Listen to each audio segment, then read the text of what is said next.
Hey, everybody. Welcome to Experience League Live this morning, this afternoon, tonight, wherever you are. We're glad to have you with us today. And we got a great show for you. My name is Doug. I'll be the host. We're going to have a couple of great guests and a great topic of seeing how the latest releases for real-time CDP can move the needle for your business. So glad that you're here to join us. Of course, as always, you can put questions in the chat pod there and get live answers from our experts. So, without further ado, maybe I will have some more ado. First, some more ado, which is that this is brought to you by experienceleague.adobe.com. So come to experienceleague.adobe.com to get your documentation and training videos and courses and also the community so you can talk to your peers and all that good stuff. So, yes, that's enough ado, I guess. And let's meet our guests. You know them, I'm sure, from past shows. So, first of all, we have Nina Caruso. Nina, welcome. It's quite a You've got a fan base there, I can tell. You do. Yeah. And then we also have with us Rudy Shumpert. Rudy. Nice. Welcome, you guys. Glad to have you with us today. And let's just take a minute real quick. And for those who maybe don't know you guys from past shows, let's take a second to introduce you guys. And so, Nina, let's start with you and tell us, your role and what you do all day. Sure. So I'm on the product marketing team that supports real-time CDP. What do I do all day? A few things besides get to hang out with Doug and Rudy. Is I get to spend a lot of time enabling our internal field, our partners, and most importantly, the folks on the line like you, our customers, about what goodness we're bringing to bear in real-time CDP. So all of the important features and things. I also get to spend time with people like the press and analysts and other external parties and making sure that we reflect all of this on the website and various publications and different reports, etc. So yeah. All right. Well, Rudy, tell us your story. So I'm a senior evangelist with Adobe, and I focus on, all things kind of data collection, and also the last year or so really started working more with our RT CDP offerings, helping our customers be able to get up and running with it, take advantage of the new features, and, just like it says, evangelizing whenever there's new releases, new features, and helping our customers get over that initial adoption hurdle and get the most out of their investment. So nice. Well, appreciate you guys coming. Let's do one more thing, and that is let people know you a little bit personally. We saw on that looping video at the beginning that we had some non-favorite jobs from the past. Always a fun thing to find out what people have had to go through before they got to their current job. So, Nina, tell us about this transcription fun that you had. When was this? Yeah. How long ago was that? So first of all, when Doug asked us this question, and I had two answers. The first was a totally different job that was not very fun at the time, which was being a camp counselor for toddler-age children. So that was like getting really squirmy kids in and out of bathing suits, diaper changes. I wanted to quit 2 weeks in. And joke's on me because I do that every day because I have two kids under the age of 4. Practicing, yeah. But it's different. They're mine, so I love it. That's right. But yeah, this job, audio to text transcriptions for a whole summer when I was in college, I wanted to work in a museum. So I got a job at our local historical society, and they were like, yeah, this is the entryway into a career in museum work. And if I'm going to age myself, it consisted of like a cassette player and a paddle to stop and start doing the text. And we were joking when we were talking about this, like all of this is totally irrelevant because you can use software programs and AI to do all of this today. Yeah. So anyway, the museum career didn't work out. Glad to be here. Night at the museum. Yeah. We're glad to have you here too. Yeah. Nice. Rudy, you were loving maybe a non-air conditioned warehouse. Yeah. So this was back in when I was in college over the summers. I grew up in South Carolina. And so it routinely get in the high 90s all summer with lots of great humidity. And so a couple summers in a row, because one summer wasn't enough. I did it more than one summer. Sometimes the lesson takes a little longer to learn. Is I spent the whole summer in this t-shirt warehouse, this warehouse where they sold bulk t-shirts to screen printers and stuff like that. So we'd spend all day unloading pallets of t-shirt boxes and moving them around and sorting them. And it was just really hot and monotonous and miserable. And then all night I'd dream about moving boxes of t-shirts around. And so it was, you wake up tired, and it was just the same torture every day. Yeah, nice.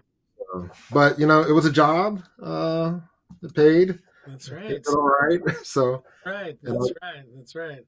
Yeah. In my early days, I watched Windows for like 5 years, and then for years I couldn't walk past a building without going, ooh, that would be hard to do, hard to get to that window or whatever. Finally, now I can walk past a building and not notice how to clean the windows after all these years. Well, all right, let's get going. So, Nina, I don't know, do you want to kind of start us off? Yeah. And kind of give us a lay of the land here on what we're going to do, because we're gonna slam through some stuff here, right? We sure are. So, again, just thrilled to be here. What we're going to do in this session is take you through some of the most impactful releases for real-time CDP, Adobe's customer data platform, that we have brought to bear that are live now for customers within the last 6 months. So we want to show you, of all the things that we've done basically since January, what is the best and most impactful, and walk you through how you can start using these things to benefit your organization today. Great. Okay, cool. So let's get going right away. Let's make sure that we are sharing here, and we'll come over to you here, and okay. After you tell us a little bit about it, then Rudy's going to show us how it works, right? Yeah, exactly. The framework we're going to use here, I'm going to tell you a little bit about the thing. Rudy's going to show you the thing, and then I'm going to come back, recap it, and we'll move to the next one, and we'll do that 5 times over. Okay. I feel all right. Like each time, I feel like we should go like this. Okay, number 1. I don't know if we're counting down from 5. Yeah. Okay.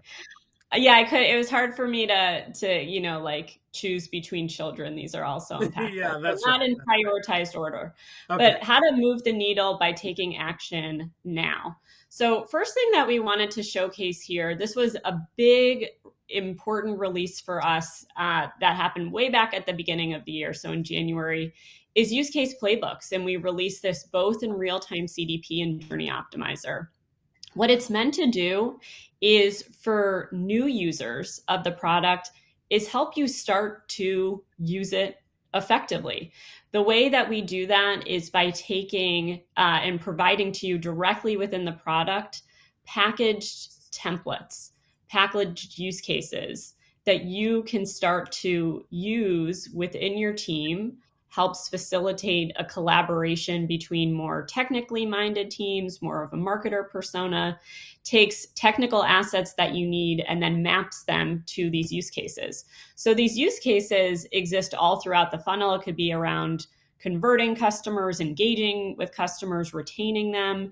And then we have use cases organized by themes and by industries as well. So these are things like upselling customers, cart abandonment, etc. Again, primary focus of this when we built it was how do we get away from that cold start problem? How do we help new folks start to adopt real-time CDP and get an understanding of use cases that they can action on immediately, make it really easy for them to do this and directly within the product? But another kind of side benefit that we realized as we released this, as we started to work with customers on it, is even for the more experienced practitioners that we have, helps you do a little bit of ideation around what use cases might be possible for you and your organization. Again, it's taking a lot of work that maybe was happening outside of the product, maybe was a little bit arduous to facilitate these conversations across different teams and figure out what assets you needed for use cases, and really automate it and bring it forward directly into the product. Nice. So enough from me. I'll send it over to Rudy so you can see what this looks like in practice. Okay, we're switching over to you, Rudy. Here we go. All right. Well, thanks for that tee up there, Nina. So I'm really excited about the use case playbooks as well. And if you've logged into platform in the past week or so, you've probably seen this great promotion that's been up there on the home screen for Experience Platform advertising it. One of the things that that's even though this was released in January, something that's a little more recently, is that now there's a menu item all the time, regardless of which sandbox you're in. Because one of the, as you're looking up the documentation on use case playbooks, and you're like, hey, I want to get into it right away. How do I do it? You have to create a sandbox that is either prepended or appended at the end with UCP, not in the name, but in the actual ID of it itself, for the sandboxes, for the playbooks to actually be able to be created in the instance. But what's really cool is you can go in, no matter what sandbox you're in, and you can go in and look at the catalog and see what's there. And so it's the same catalog, whether you're in the use case sandbox or not. And you can say, real-time CDP, this is great. I want to take a look at this abandoned browsing use case here. And it goes through, and each one of these, as you go through, will tell you exactly kind of the story that it's telling and that it's solving for. So we can see that we've got a customer that browses the website, they abandon the browser, and then 30 minutes later, we want to follow up with an email or a text message or some other sort of remarketing to be able to reach back out to that customer. And then down here in the summary, it's going to tell you what it's going to create. So it's got your target audience. We're going to be promoting here from, doing that remarketing using Adobe Campaign. But when we create the instance for this playbook, it's going to create an audience for us. It's going to build out 2 schemas and even 1 destination. And so, like Nina said, this is a templatized approach so that we can easily go in and create these assets, and you can begin to work with them and test them out. So I'm going to switch over to that sandbox, and it's like, sure, here we go. And as you can see, it's got -UCP. So just to be clear, you can look at those in any sandbox, but then to apply them, you have to have the one that says UCP at the end or the beginning. Right, because this should be, you should be able to do this without any kind of fear or concerns about messing up anything in production. So when you go to create the instance, it's going to be in a development sandbox that you've created specifically for working with and testing out these use cases. Because you might go through and create 4 or 5 of these and only roll 1 or 2 of them into production. But this is to allow you, a sandbox for being able to test out and play with things and say, oh, this is how this works. This is how the schemas impact building audiences. Cool. This is how these technical assets work together. Cool. And so, again, this is the same screen now that I'm in the use case playbook sandbox. I can create that instance. And with 1 click there, it's going through this process, and it's building out all of these instances here, and it's almost done. And then right here, the entire instance has been created. So I could go in and take a look at this audience if I wanted. And if I go in, did it switch over to the right, to the new tab too? Yeah. Okay, perfect. All right, so this is an audience that was just created right now. And I could go in and say, okay, dig into the properties. I could open up the properties and go, this is exactly how they create an audience to solve for that use case. So that customers don't have to, when they're just getting going, don't have to sit there and go, oh, I wonder how, I'm not sure how to build an audience. I'm not sure how all this works. But we're providing these assets for everybody to be able to go in and explore. And they could even, they're like, this is cool, but I want to add some additional things. They could go in and edit the properties. They could edit the audience, do whatever they want to with any of these assets once they're created, and really take the template and make the changes necessary to make it work for them. And so then they could roll that out into production later if they want. So it's not just a learning exercise. It is exactly what Nina was talking about, an opportunity to get your hands dirty in the platform inside of RTCDP and really start to understand how all the different parts are connected to be able to get the most out of it. So there's a bunch of different ones, right? How many? Absolutely. So let's go and we'll take a look at the playbooks again. And so there are quite a few right now. It says there are 49 ones in here. And you can go through and say, I just want to see ones that deal with RTCDP. Yeah. And I'm in travel and hospitality. Yeah. And it'll filter these down for you. And if hey, I'm working with Adobe Campaign is my marketing channel, then it'll help narrow those down. But I want people to remember that even though some of these marketing channels are preset, it's just a destination. So what I mean by that is they could create these assets, and once they've got them created, they could activate the audience that's created in any of these playbooks to any destination. We happen to have it set up for one specific use case per one, but don't be limited in your thinking when you're looking at this list and go, oh, well, the destination I want is not on here. It's like, that's okay. Take a look at how it's built for one of these others that's similar, and it should be easy to kind of translate that over to whatever destination someone's using. And you can also kind of build your own list. Like if, I'm going to start marking a couple of these, and then these can be my favorites. If I don't remember what I searched on last time, but I know that I marked them as my favorite, then I can come back in and find those quickly. Nice. So, yeah, it's super handy. Nice. Very cool. Okay. Nina, coming back to you. Cool.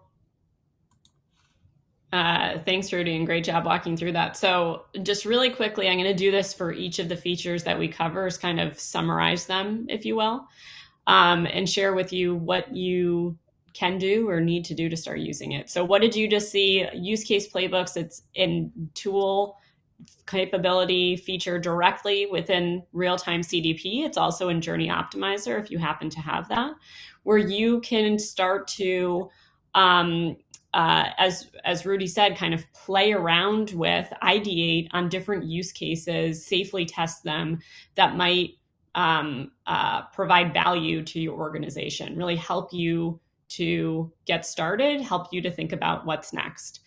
Hopefully, this makes your life easier. I know it makes my life easier too when I start to talk to customers about what are some of the initial use cases that they may want to even think about before they get started. Mm-hmm. Real-time CDP is so expansive, it's so powerful that sometimes it can be difficult to think about, well, what's even the best first set of use cases to start with, to start to harness the power of all the data that you're collecting. This is a great way to do that.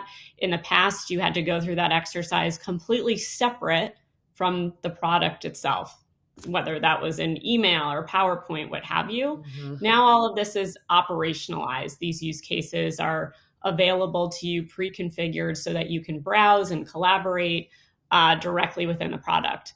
So in terms of what you need to do to start using this today, it's available today. So if you have real-time CDP, you have access to use case playbooks. All you need to do is get started through that process of that sandbox configuration and make sure that you have the right user permissions for that enabled. Cool. I will also say that, for additional information, always for any of these, you can go to the documentation, and we have, in some cases, different training videos as well, all on experienceleague.adobe.com. And we even did a show specifically on this, like back in early February. So you can go to Experience League and also find that show and, walk through it again, since we have to kind of keep it a little bit short today. But a great reminder. This is such a great one. Awesome. Okay. Are we going to the next one? Okay. All right. Another way to move the needle is quickly actioning on tags and event forwarding. So, this is actually along the same lines of use case playbooks in terms of how do we speed up how our practitioners start to adopt features and functions and really make it easier for them to do so. So, within real time CDP connections, which customers of real time CDP, Prime or Ultimate, have access to, there's now a set of onboarding and content so that we can help you to get started faster, help you hopefully achieve time to value faster, and help you make that move, as everyone should be doing, from client-side tags to server-side event forwarding. So just to quickly maybe add on to this, in case folks are not familiar, with real-time CDP connections, as part of that, we have the ability to do event forwarding. And what that means is that for all of the events that you collect, we can make sure to action on those events as you send them out to destinations server side. And this is really important, especially as you think about the strategies that your organization is taking as you move beyond reliance on third-party cookies. So yeah, I think enough from me on that. Probably best to turn it over to Rudy to show it. All right, let's do it. All right. So yeah, so I'm excited about this one as well. Data collection is, one of my first loves at Adobe. And so anything that helps our customers get up and running with that even faster is something that I'm especially excited about. So I'm logged in now on the data collection home screen. And if I go over and select over to event forwarding, this particular account that I'm in doesn't have any event forwarding set up. So right away, it's, providing great guidance and pathways for you to go quickly and get more information on exactly what an overview of event forwarding is, exactly how it works, what it can and can't do, with a great overview video. We've got right here where it'll guide you through creating your very first property. And then one of the things, this one's been around for a little bit, this meta conversion API, but having it right here saying, hey, remember, if one of the main use cases is you want to, set up that Facebook CAPI or the Meta CAPI conversion API implementation, then right here, you can go through this process. You click this, you enter in a little bit of information, and it will build a complete end-to-end client-side property.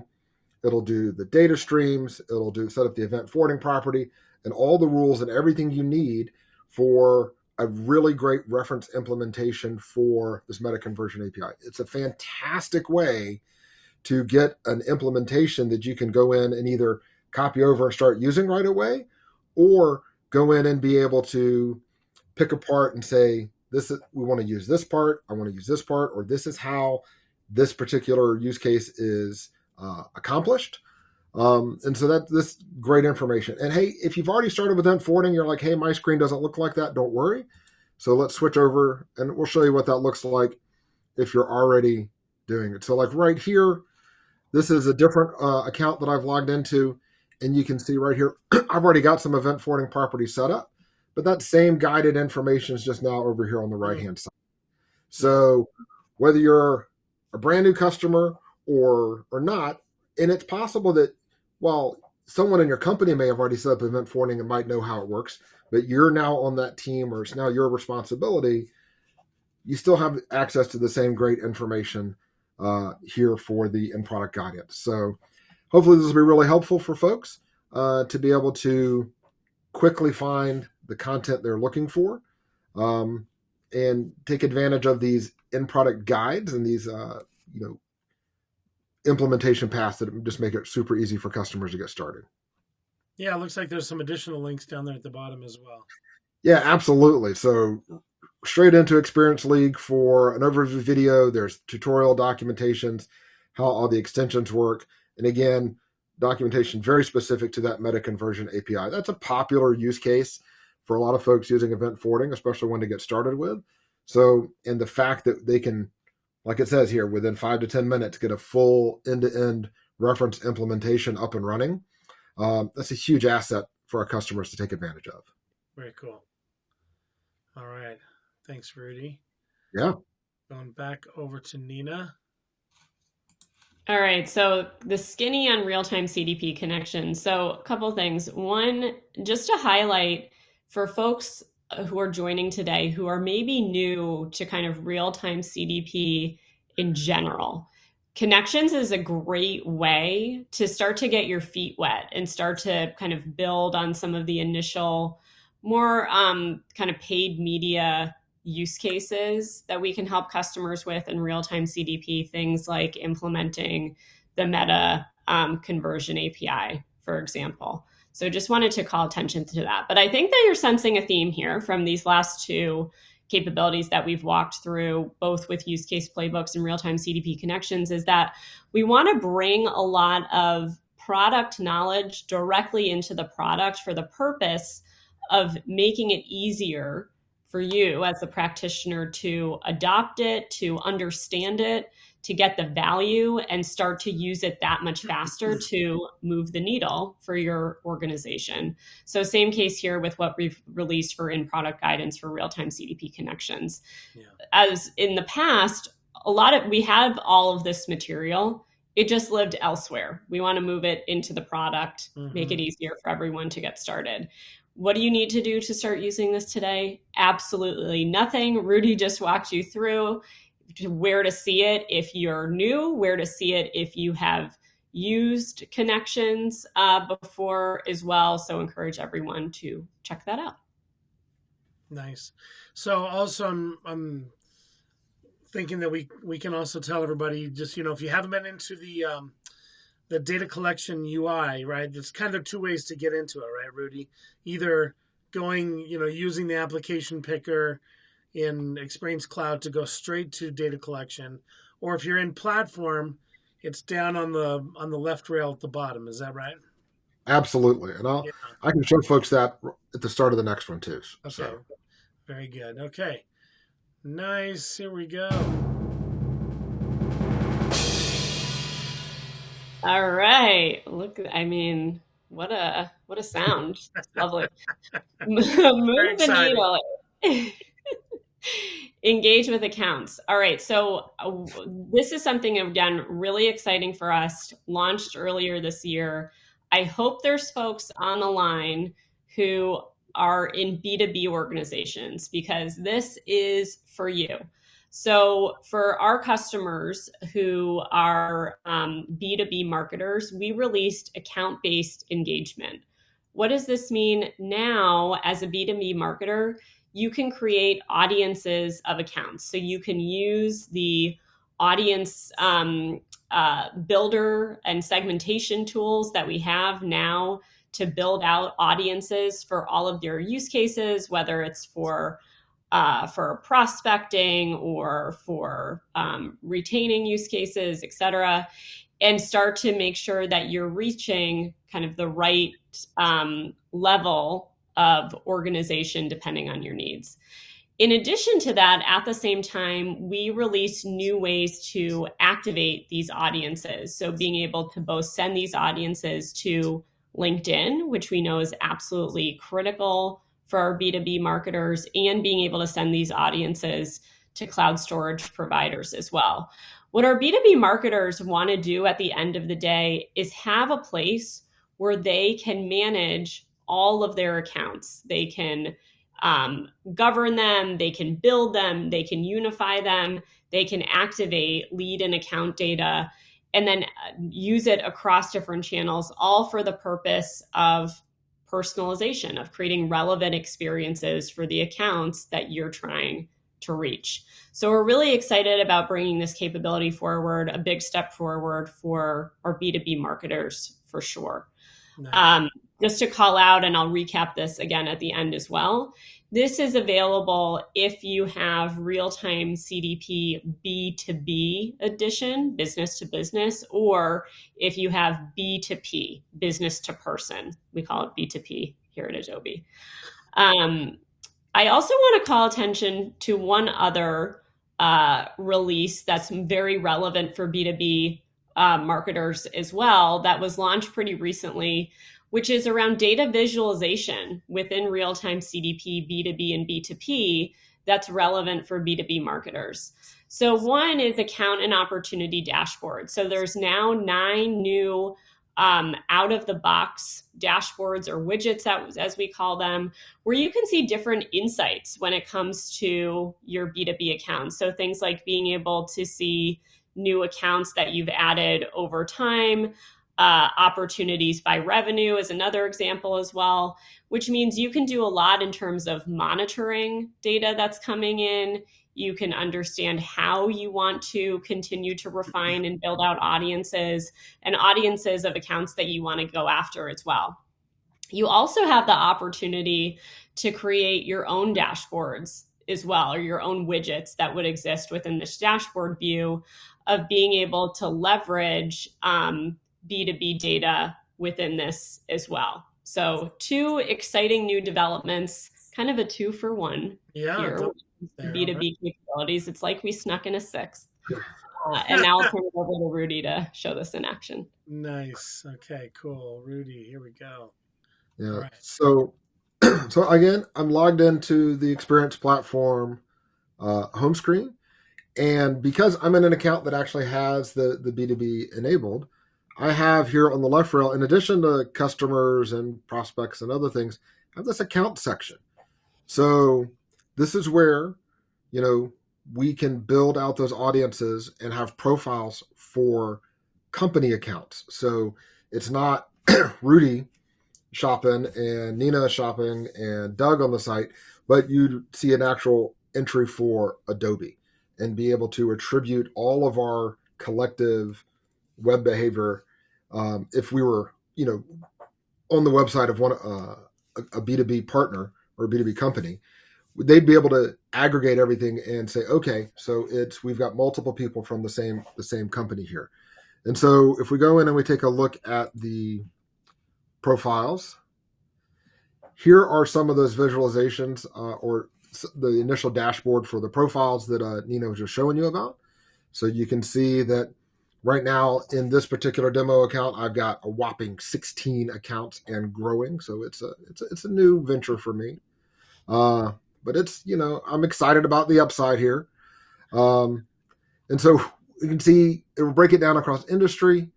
Here's that opportunity and status stage. So I can see I actually closed one. We've got some others that are open in different qualification stages, prospecting. Some have been sent out proposals, prices, etc. You could go in here and set up extra information here where if you want to be able to turn on lead to account matching or enable related accounts. And then, of course, you can always go in and add new widgets, modify the data. And as more, you can always get the SQL that if you want to actually run this, the SQL directly through an API, you can get access to that as well. Now, part of the power of real-time CDP is like, okay, customer profiles are fantastic, but most of the time we want to market to a group of profiles at the same time. And that still holds true with the B2B and account information. So we can still build audiences based on the attributes that the company profiles have to find those groups of people that we want to market to. And so like right here, I'm going to do these accounts with scores. And I can see here, I've got actually 677 total audiences here.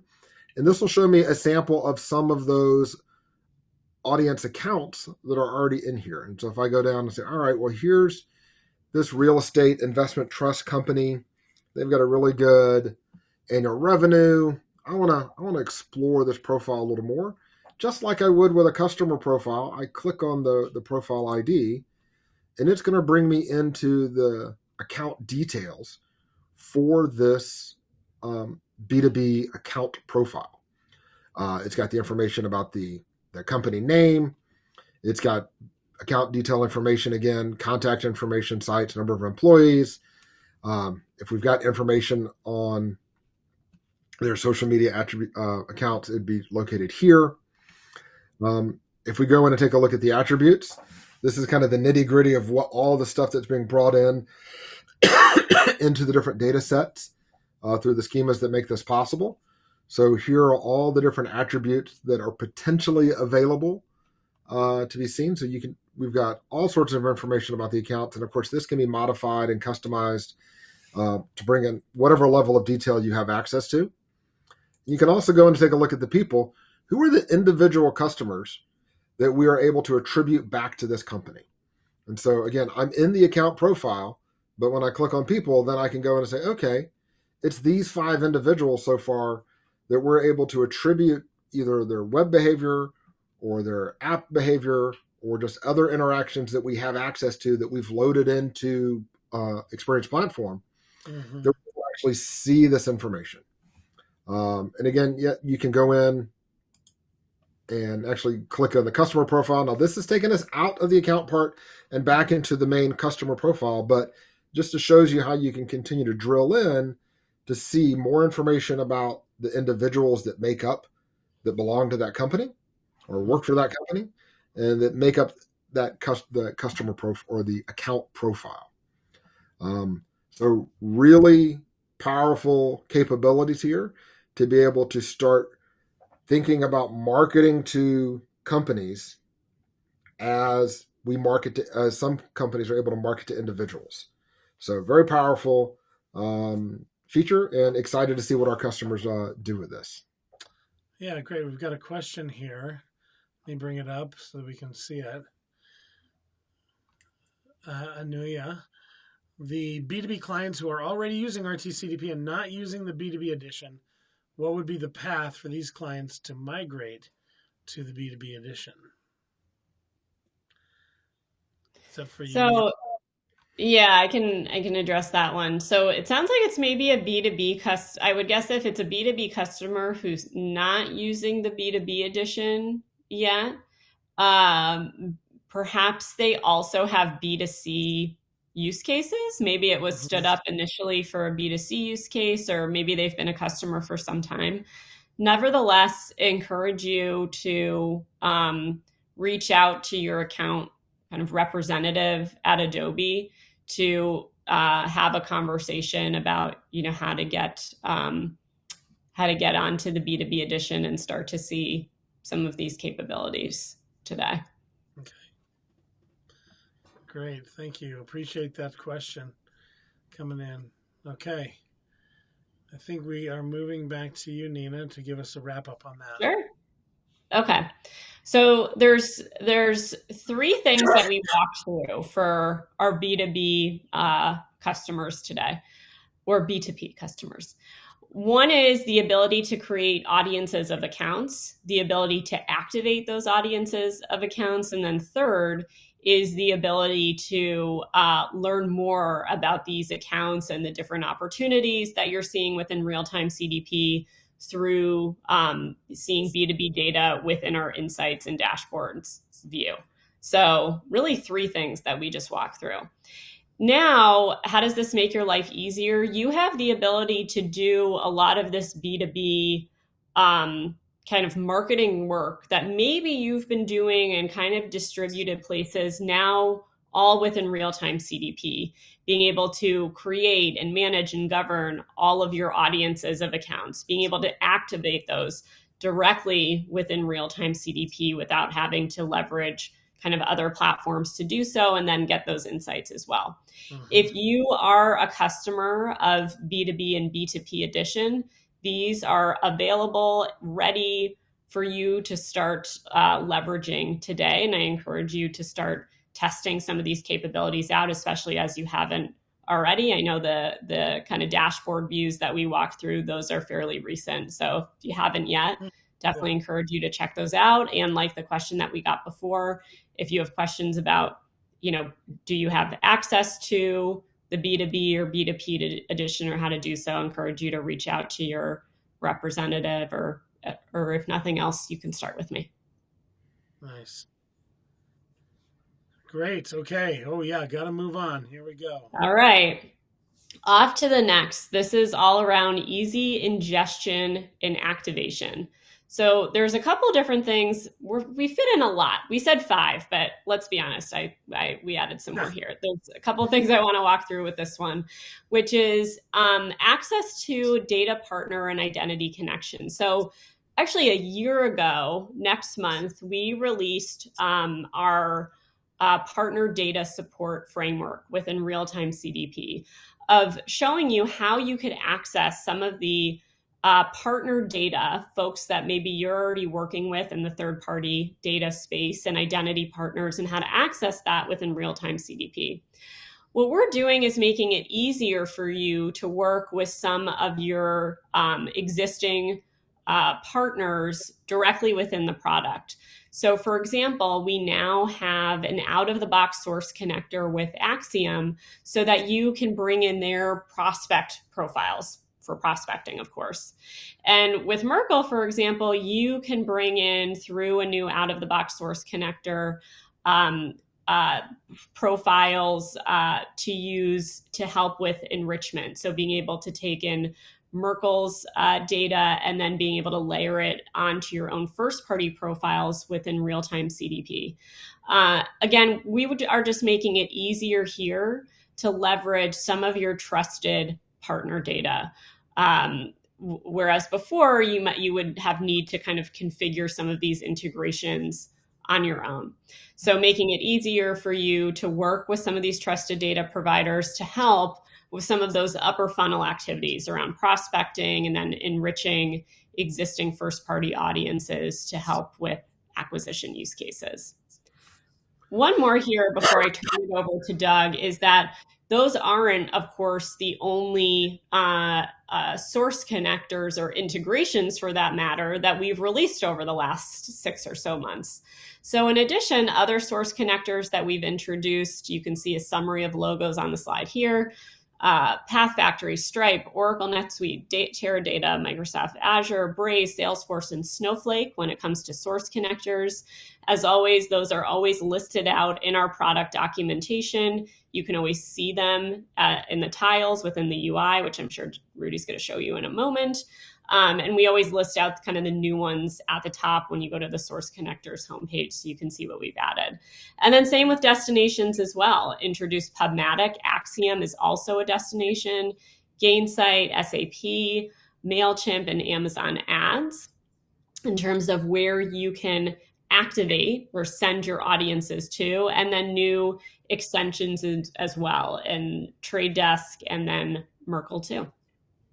Great. Rudy, show us what it looks like. Sure. And before we kind of go off of this slide, the one thing that I always want to remind customers about is if there's a data partner that's their logo is not on that slide, that's okay. We've got universal source connections and universal destinations so that we can, it might be a slightly more manual process, but we can ingest data from any system. We build the schema out. We can bring that data in. So don't be concerned if you don't happen to see your data partner of choice up there yet. That there are universal connectors out there to bring in any data from any source. Awesome. Can I just add a great point, Rudy? And just to add, that's the case when you think about ingesting data, but then also when you are activating that data, when you think of the destinations that we have as well. Same story. Absolutely. So let's take a look at those new connections. So I always kind of like starting off on the Experience Platform homepage because this is what you see when you first log in, and like Doug said, when you've gone over to the application picker. And so if we go over here to connections, and we're going to click on sources, it's going to bring up the entire catalog. Hopefully, there it goes. And then I'll go down to data and identity partners. And it'll jump down, and right here you can see that we've got the Axiom and the Mercury partners here. And if you're an existing customer of one of these, you would go into the setup, and you provided your account information, your authentication information with them. You select the data that you want to bring over, the mapping, and the scheduling, which is important. When you're bringing over partner data, especially prospect data, unknown customers, you're getting a prospect list from a data partner.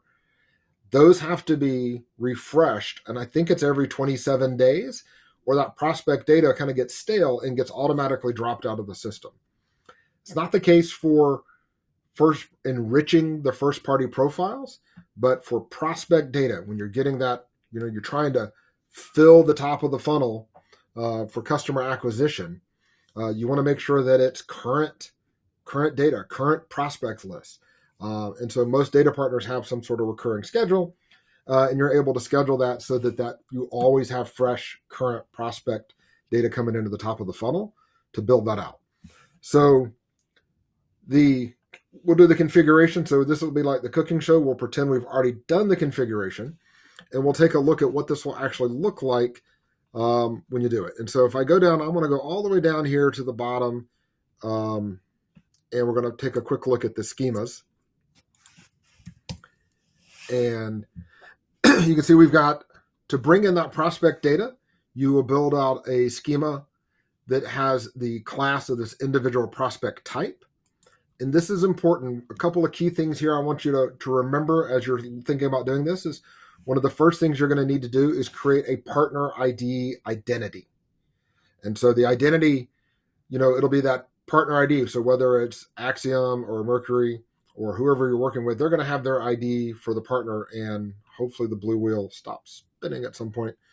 It'll show it up. There we go.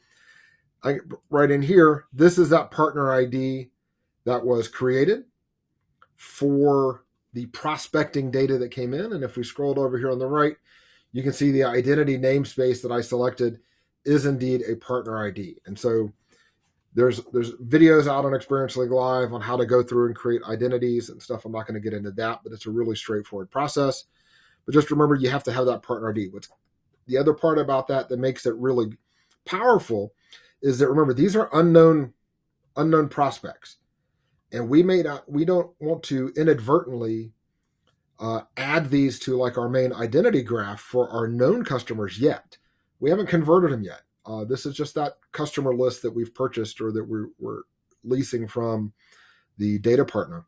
And so by having a completely different identity namespace, we're able to separate those out and make sure that they don't get attached to an identity graph until we're able to actually convert and make the actual connection to a known first party.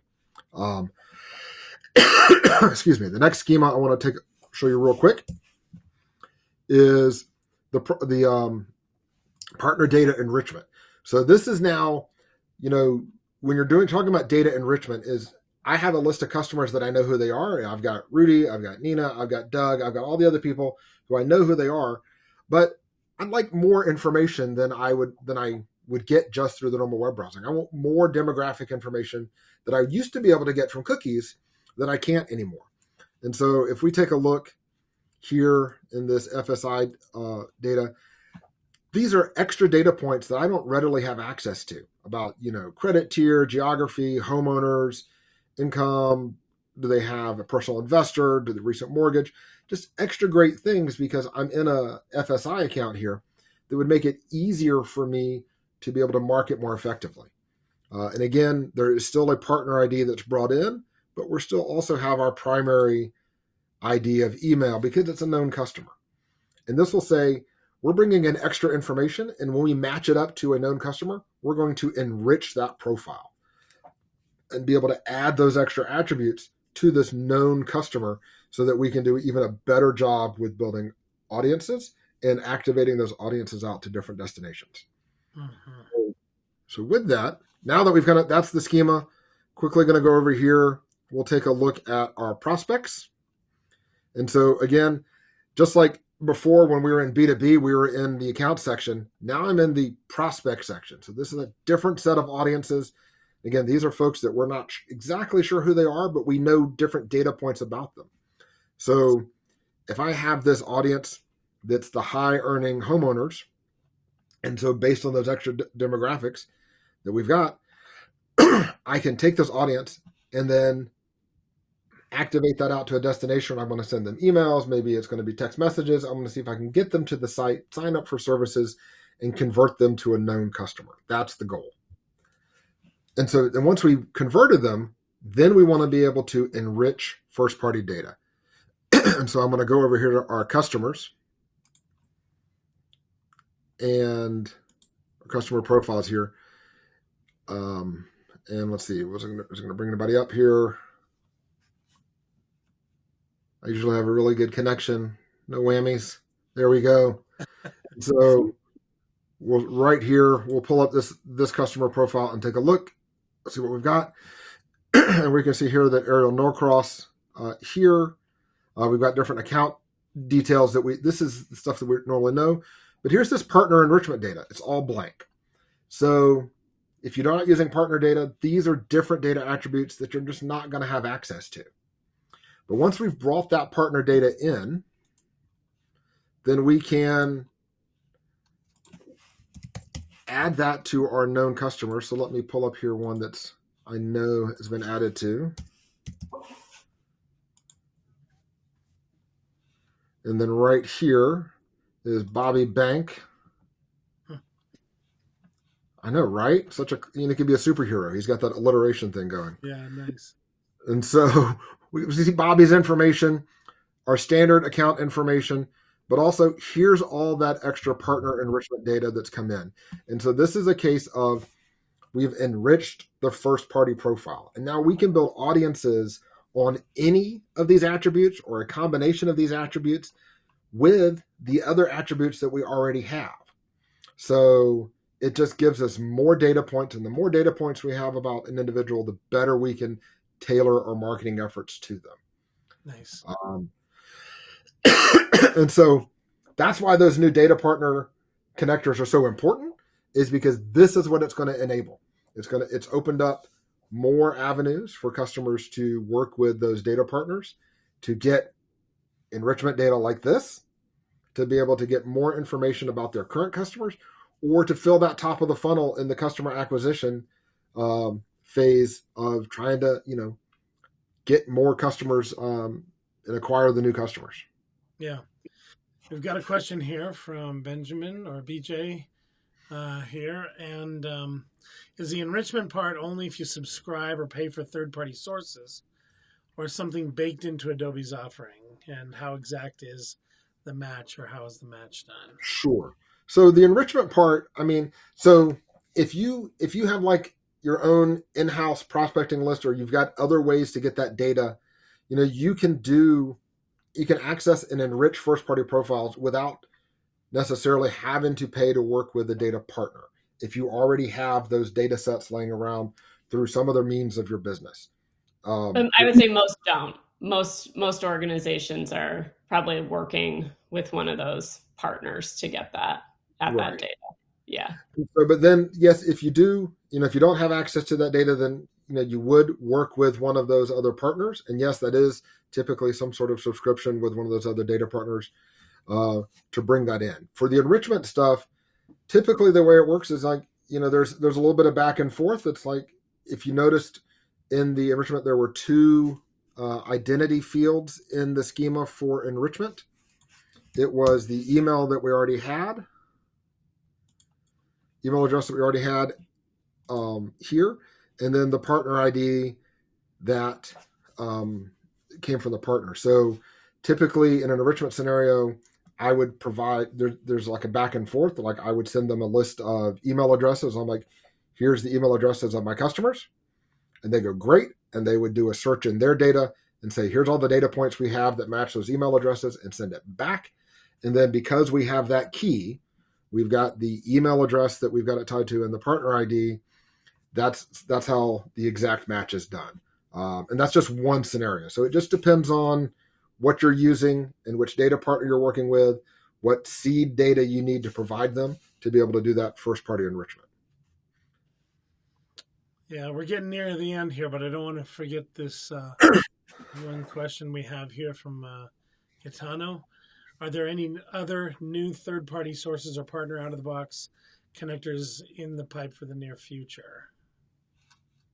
I would say, yes, this is in consideration, and when they become available, we'll let you know.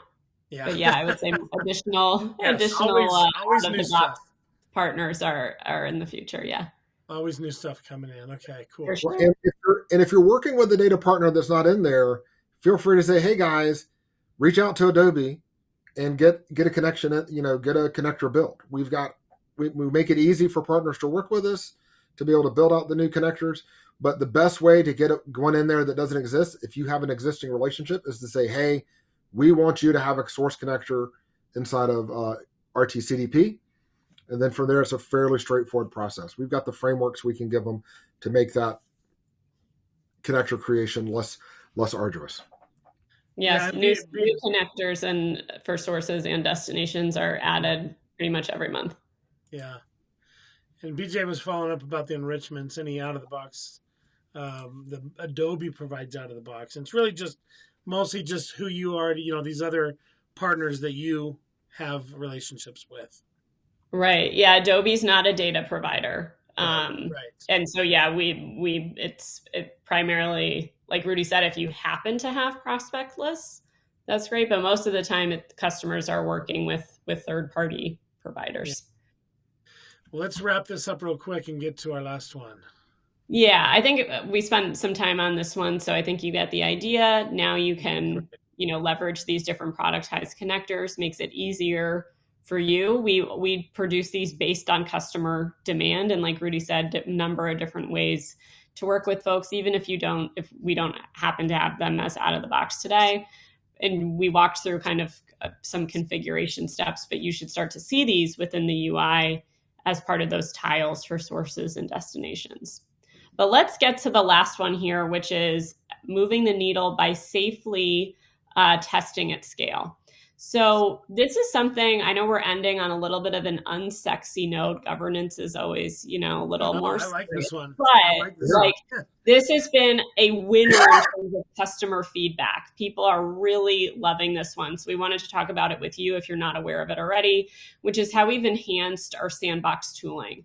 And just to summarize really quickly, so we can take the last few minutes for demo, is this enables you to take successful configurations and then replicate them out to different sandboxes. This is a huge win, especially for large organizations, conglomerates, multinationals who have a number of different sandboxes and need to test them out across different parts of the business, of being able to, instead of kind of manually making those different configurations, is do almost like a kind of copy and paste, if you will. So Rudy, I'll turn it over to you for the last few minutes.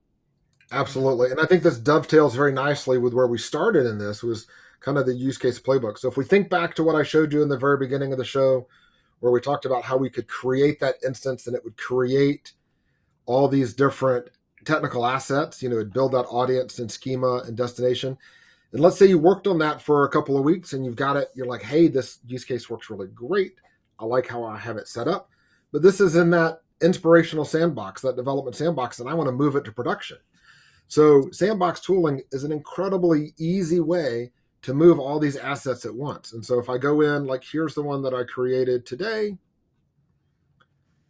and this actually brings up the use case playbooks right here. It'll say right here, I can publish this to a different sandbox. And I can say create a package, and this would be new package. It's going to create that package there. And then if I go down here and take a look under administration into sandboxes, and let's take a look at the packages, there's this new one right here that I created. And if we open it up, it's got the schemas that were created. It's got that audience. It's got the different source connections that were built. You're like, what, that's great. But, I also want to move a few other things over. And it's like, okay, well, we created some pretty cool audiences. So let's go over here to customer, audiences, and this guest engagement abandoned was good. Known email right here, shopper engagement abandoned. This is a great one here. So I'll just click on these little three dots and add to package, and I can add to an existing package here or create a new one, but I just want to go ahead and add it to that new one or to the one that we just created. Yeah, this is and great. You can do this with data sets. You can do it with schemas.